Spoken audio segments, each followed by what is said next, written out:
Recession fears, inflation worries, and a hawkish US Fed have sent equities into a bear market and bond yields higher.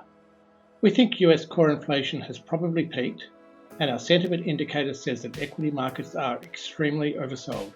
This should help markets to stabilise and possibly start to recover over the second half of 2022. Hi, I'm Andrew Pease, and I'm the Global Head of Investment Strategy for Russell Investments. Welcome to the third quarter update of our 2022 Global Market Outlook.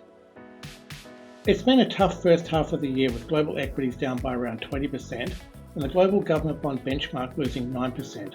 Markets have faced a laundry list of concerns. These include new pandemic lockdowns in China, the China economic slowdown, the Russia-Ukraine war, surging inflation, and central bank tightening. One small positive is that these issues are now at least well understood by markets. At the beginning of the year, it was unclear how far inflation would surge and how aggressively central banks would respond. There was little expectation that Russia would launch a full-scale invasion of Ukraine. The war has now happened.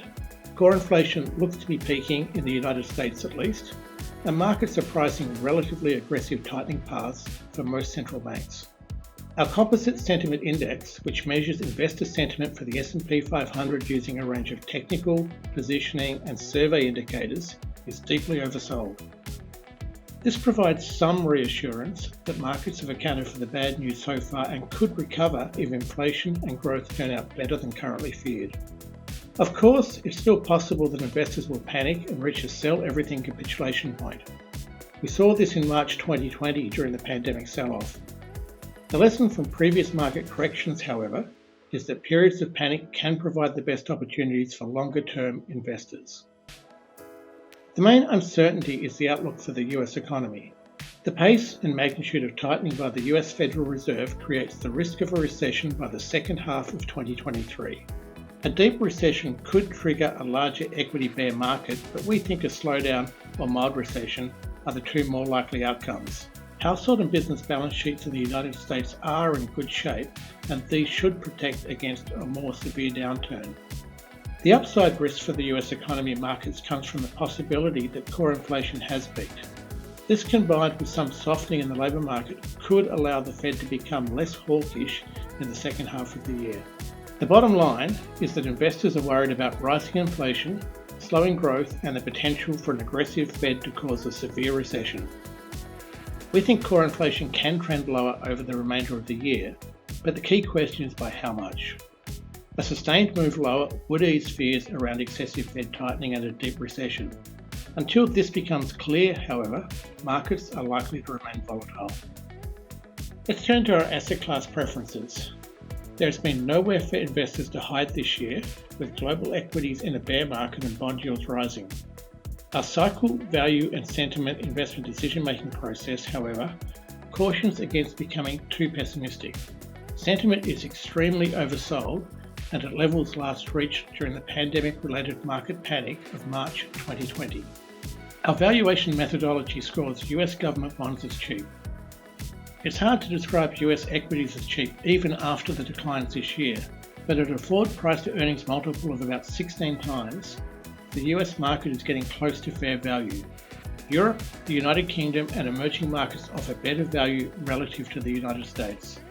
The main challenge comes from uncertainty around the cycle outlook. Aggressive central bank tightening and the threat of higher energy prices from the Russia-Ukraine war mean a recession in the United States next year is possible. Deeply oversold investor sentiment combined with peak market expectations for Fed hawkishness could be the catalyst for an equity market recovery, particularly if it seems likely core inflation has peaked in the United States. It's an appealing scenario, but may take some time to eventuate with the Fed still aggressively raising interest rates. The US dollar has made strong gains this year. It has benefited from Fed hawkishness and the dollar's safe haven appeal during times of market stress. The euro, yen, and sterling are now significantly undervalued on a longer-term basis. The argument for dollar weakness in the second half of the year is similar to the case for becoming positive on equities and bonds. Inflation pressures subside and the Fed becomes less hawkish. A weaker dollar would support the performance of markets outside the United States, particularly emerging markets. For now, we're broadly neutral in our asset allocation and recommend that investors stay at their longer-term strategic benchmarks. Deeply oversold sentiment suggests that investors have already accounted for a lot of the bad news. Negative sentiment can be a good contrarian indicator and a signal to become more positive. For now, though, we're waiting for clearer signs on the cycle outlook, particularly around the extent of Fed tightening and whether the US economy is headed for a hard or a soft landing.